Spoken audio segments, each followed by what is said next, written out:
Hello friends, welcome back to my channel. आज हम cover करने वाले हैं हिस्ट्री ऑफ इंग्लिश लिटरेचर का एक और पार्ट, द एलिजाबेथन एज। आज हम उसी से रिलेटेड कुछ एमसीक्यूज़ अपनी चैनल पर कवर करने वाले हैं। हमारा पहला क्वेश्चन है, which age in English literature is called nest of singing birds. कौन सी एज को नेस्ट ऑफ सिंगिंग बर्ड्स भी कहा गया है? A Chaucer age, B Elizabethan age, C Victorian age और D romantic age. Right answer is B, Elizabethan age. Elizabethan age को nest of singing birds भी कहा गया है, मतलब गाने वाली चिड़ियों का घोंसला किसे बुलाया गया है? एलिजाबेथन एज को। Next is who introduce sonnet in England. England में सोनेट किसने इंट्रोड्यूस किए थे, किसने स्टार्ट किए थे? A Sir Thomas Wyatt, B Henry Howard, C both A and B और D none of these. Right answer is C, both A and B, Sir Thomas Wyatt and Henry Howard. जो ये sonnet को introduce करने का credit है England में, ये sir Thomas what को ही जाता है। और जो सर थॉमस वॉट थे और हेनरी हावर्ड थे, जिन्हें अर्ल ऑफ सरे भी कहा गया है, उन्होंने अपने क्या किया था, वो इटालियन पैटर्न को फॉलो नहीं करते थे। कौन? Henry Howard. बल्कि उन्होंने एक नई राइमिंग स्कीम को इंट्रोड्यूस किया सोनेट के अंदर, जिसे इंग्लिश सोनेट भी कहा जाता है। तो हेनरी हावर्ड ही थे जिन्होंने इंग्लिश सोनेट को इंट्रोड्यूस किया, जो आज ज़्यादातर किस नाम से जाने जाते हैं? शेक्सपियरियन फॉर्म ऑफ सोनेट के नाम से जाने जाते हैं। कौन? English sonnet. और किसने इंट्रोड्यूस किया था? Henry Howard, earl of Surrey ने। Now next question is, when sonnet was introduce in England. अब हमसे पूछा है कौन सी सेंचुरी में इसको इंट्रोड्यूस किया गया था इंग्लैंड में। A early 15th century, B late 115th century, C early 16th century और D late 16th century. Right answer is C, early 16th century में इसको कहाँ इंट्रोड्यूस किया गया था? इंग्लैंड में इंट्रोड्यूस किया गया था। Now our next question is, who simplified the pattern of Italian sonnet and introduce in England. देखिए, हमसे इस क्वेश्चन में ये पूछा गया है कि किसने इटालियन सोनेट को बहुत ज़्यादा आसान बना दिया, मतलब उसे समझने में ईजी किया और उसके बाद उसे इंग्लैंड में इंट्रोड्यूस किया। A Shakespeare, B Philip Sidney, C Henry Howard और D Thomas Wyatt. Well right answer is C, Henry Howard. देखिए, जो थॉमस हैं और हावर्ड हैं, उन दोनों ने ही मिलकर क्या किया? पेट्रियार्क सोनेट को ट्रांसलेट किया और उन दोनों को ही फादर ऑफ इंग्लिश सोनेट कहा जाता है। जो थॉमस थे, उन्होंने तो सिर्फ क्या किया? इंग्लैंड में इसे इंट्रोड्यूस किया। लेकिन जो हावर्ड थे हमारे, उन्होंने क्या किया कि इसमें एक राइमिंग मीटर दिया और इसके क्वार्टरन को डिवाइड किया, मतलब उसे एक नया जो सोनेट है, नई कैरेक्टरिस्टिक दी, उसे बहुत ज़्यादा, मतलब बिल्कुल चेंज करके रख दिया। इसीलिए और उसे क्या बोला जाता है? इंग्लिश सोनेट भी बोला जाता है। इसे इंग्लिश सोनेट, एलिजाबेथ सोनेट या फिर शेक्सपियरियन सोनेट बोला जाता है। अगर क्वेश्चन आता है किसने इंट्रोड्यूस किया, तो हम कह सकते हैं कि थॉमस और हेनरी हावर्ड ने इंट्रोड्यूस किया इंग्लिश सोनेट को, उनको फादर बोला जाता है। लेकिन किसने सिंप्लीफाइड किया, किसने इसे बदलाव किए इसमें, तो वो थे हमारे Henry Howard. Okay, now our next question is, who was first recognise sonneteer of the Elizabethan age. कौन से एलिजाबेथन एज में सबसे पहले सोनेटियर कहा गया, जो सबसे पहले जाने गए या फेमस हुए?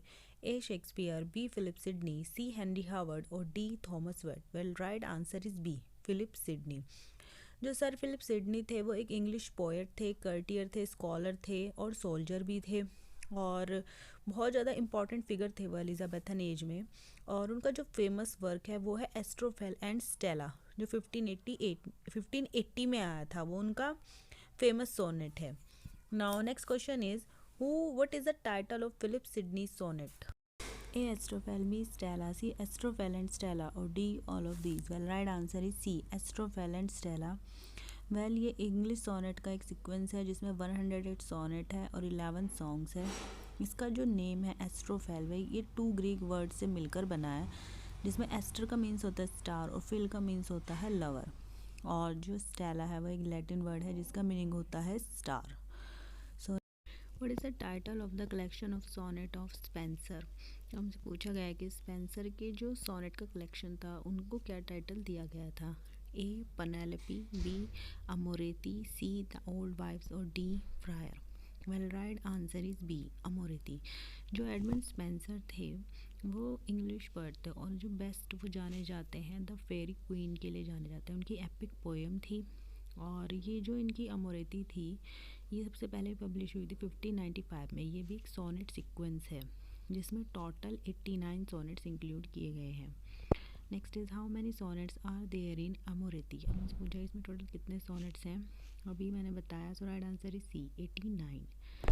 Now next question is what was the rhyming pattern of Spenserian sonnet. जो स्पेंसर एडमंड स्पेंसर के सोनेट थे उनकी राइमिंग स्कीम क्या थी। Well right answer is D A B B A, मतलब ABBA ABBA C D C D, A B B A C D C D. Next is who wrote the collection of the sonnet title ideal mirror. जो एक collection था sonnet का जिसका title है ideal mirror, वो किसने लिखा है। A Spenser, B Henry Howard, C Philip Sidney और D Michael Drayton. Well right answer is D Michael Drayton. ये माइकल ड्रेटन ने लिखा है। Next question is who is called the greatest sonneteer of Elizabethan age. Elizabethan age के समय का सबसे बड़ा ग्रेटेस्ट सोनेटियर किसे कहा गया है, जिसने सबसे ज़्यादा सोनेट लिखे हैं जो फेमस हुए हैं। A William Shakespeare, B Sir Philip Sidney, C Michael Drayton और D Henry Howard. Well right answer is A William Shakespeare. Next is how many sonnet Shakespeare composed. जो शेक्सपियर थे उन्होंने टोटल कितने सोनेट लिखे हैं। ए 155, B 154, C 157 और D 158। Well right answer is B 154। Total 154 sonnet लिखे हैं। Next is to whom Shakespeare dedicated most of his sonnet. So 1 से 126 उन्होंने जो सोनेट थे वो किसे डेडिकेट किए हैं। A Elizabethan, B Philip Sidney, C Mister W H और D Michael. Well right answer is C Mister W H को उन्होंने डेडिकेट किए हैं। कहाँ से, 1 से लेकर 126 तक।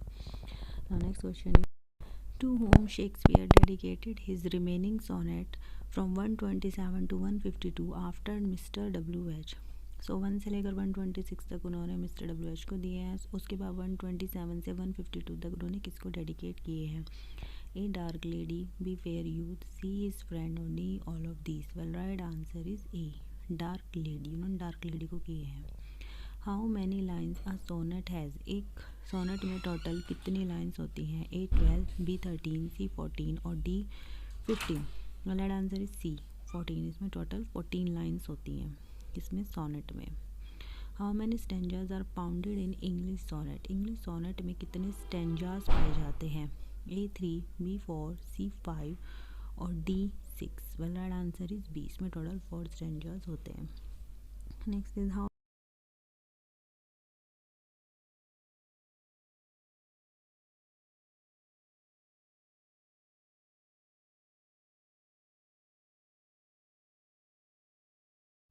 Many lines are found in quatrains. जो क्वार्टरिंग्स होते हैं उसमें टोटल कितनी लाइन्स होते हैं। ए 4, बी 5, सी 6 और D 7। Well right answer is A 4।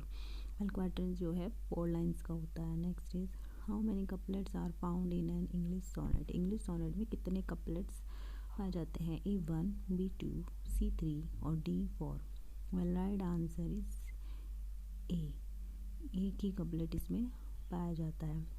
Next is what is the rhyming scheme of English sonnet. अब इंग्लिश सोनेट की क्या राइमिंग स्कीम होती है। So right answer is B A B C D. Who is called the father of English essay. English essay का father किसे कहा गया है। A Michael de Montaigne, B Francis Bacon, C Shakespeare और D Marlowe. Well right answer is B Francis Bacon. Francis Bacon को क्या बोला गया है, English father of English essay. जो फ्रांसिस बेकन थे वो एक इंग्लिश फिलोसफर थे और स्टेटमैन थे, और इन्हें फादर ऑफ इंग्लिश ऐसे कहा गया है क्योंकि इनके जो एसेज थे वो 3 एडिशन में पब्लिश हुए। फर्स्ट एडिशन 10 एसेज का था जो 1597 में आया। सेकेंड एडिशन 38 एसेज का 1612 और थर्ड और final edition with 58 essay in 1625। Now next question is Bacon was the child dash movement. कौन से मूवमेंट का इन्हें चाइल्ड कहा जाता है। Reformation, B Protestant, C Renaissance और D Raphaelite. Right answer is C Renaissance. इन्हें रेनेसांस मूवमेंट का चाइल्ड बोला जाता है। Next is which style of writing Bacon used in essays. अपने एसेज लिखने में वो कौन से स्टाइल यूज़ करते थे। A biblical, B poetic, C descriptive और D aphoristic. Well right answer is D aphoristic. और Bacon is known for aphoristic style. इसी स्टाइल के लिए वो जाने जाते थे। Now next question is whose essays are called a handbook of practical wisdom. किसके एसेज को प्रैक्टिकल विजडम की हैंडबुक कहा गया है? A Bacon, B Marlowe, C Montaigne और D Petrarch. Well right answer is A bacon के, obviously because वो father of essay कहे जाते हैं। Who said study serve for delight, for ornament and for ability. ये लाइन किसने गई है? A Bacon, B Milton, C Shakespeare और D Montaigne. So right answer is A Bacon. Well ये कौन सी है? ये फ्रांसिस बेकन की जो एसेज था ऑफ स्टडीज़, ये उसी की लाइंस है कि स्टडीज़ क्या है? डिलाइट के लिए है, और हमारे लिए क्या है? कहने का काम करती है, हमारी एबिलिटी है। Next is who is called the father of एम्पिरिज्म। इन्हें फादर ऑफ एम्पिरिज्म भी कहा गया है कि इन्हें, right answer is C Bacon. Bacon को ही फादर ऑफ एसे और फादर ऑफ एम्पिरिज्म कहा गया है, और इनका स्टाइल क्या था? एपोरिस्टिक स्टाइल के लिए ये जाने जाते थे। Next question is who is called one of the father of modern science. Modern science का फादर किसको कहा गया है? A Newton, B Bacon, C Charles Darwin और D Marlowe. Well right answer is B Bacon. Bacon को ही father of modern science बोला गया है। Next is who wrote the element of common laws of England. जो common law थे England के, उनके लिए किसने एलिमेंट लिखे हैं? A Bacon, B Milton, C John Lyly और D Thomas Nash. Right answer is A Bacon. Bacon ने ही क्या लिखे हैं? एलिमेंट लिखे हैं किसके लिए? Common law of England.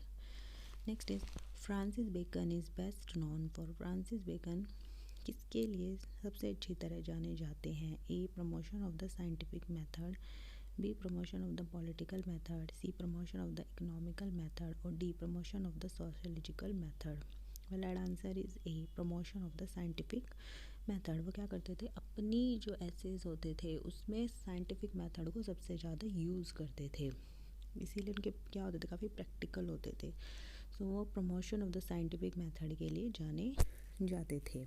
Now our next question is who wrote Novum Organum. और नोवियम ऑर्गेनम किसने लिखी है? ए मिल्टन, बी शेक्सपियर और सी मार्लो और D Bacon. Well right answer is D Bacon. ये बेकन ने लिखी है। वेल ये जो था बेकन का एक फिलोसफिकल वर्क था जो लैटिन में लिखा गया था, और ये पब्लिश हुआ था 1620 में।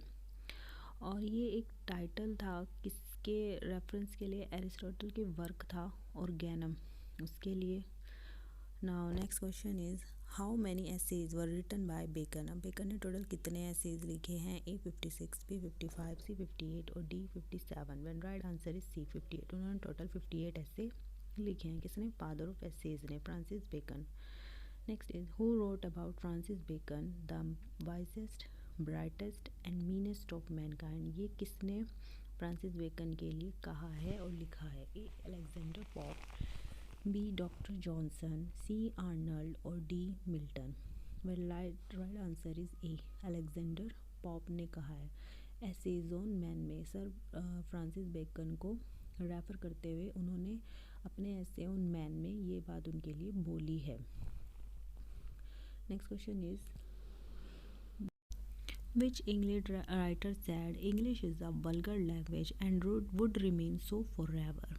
किसने इंग्लिश के बारे में ऐसा बोला है? कौन से राइटर ने? A Sidney, B Hazlitt, C Bacon और D T S. Eliot. Well right answer is C Bacon. उन्होंने बेकन ने ये लाइन बोली है। Next is beside English in which language Bacon wrote. English के अलावा वो और कौन सी लैंग्वेज में अपने एसेज लिखते थे? A French, B Latin, C German और D Greek. Well right answer is B, वो लैटिन में लिखते थे। वेल नोवियम ऑर्गेन जो है वो उनका लैटिन वर्क ही था। Next is in which year beckons ऐसे फर्स्ट अपीयर। कौन से ईयर में सबसे पहले उनके उनके एसेज अपीयर्ड हुए, उनके एसेज आए? ए 1612, बी 1622, सी 1625 और D 1597। Well right answer is D 1597। उनका जो पहला एडिशन था 10 एसेज का, वो 1597 में ही अपीयर हुआ था, पब्लिश हुआ था। टोटल 3 एडिशन थे। पहला 1597 में आया, दूसरा 1612 और तीसरा 1625 में आया। सो हमारा यहाँ पे राइट आंसर है D 1597। Next is how many essays are there in the third edition of Bacon essays. उनका जो तीसरा एडिशन आया था उसमें टोटल कितने एसेज थे जो पब्लिश हुए थे? ए 10, बी 35, सी 46 और D 58। Well right answer is D 58। पहले एडिशन में 10 थे, दूसरे में 38 और तीसरे में कितने थे 58, जो कौन सी ईयर में पब्लिश हुआ था 1625 में पब्लिश हुआ था। Thank you for watching, like and subscribe and do share. Thank you.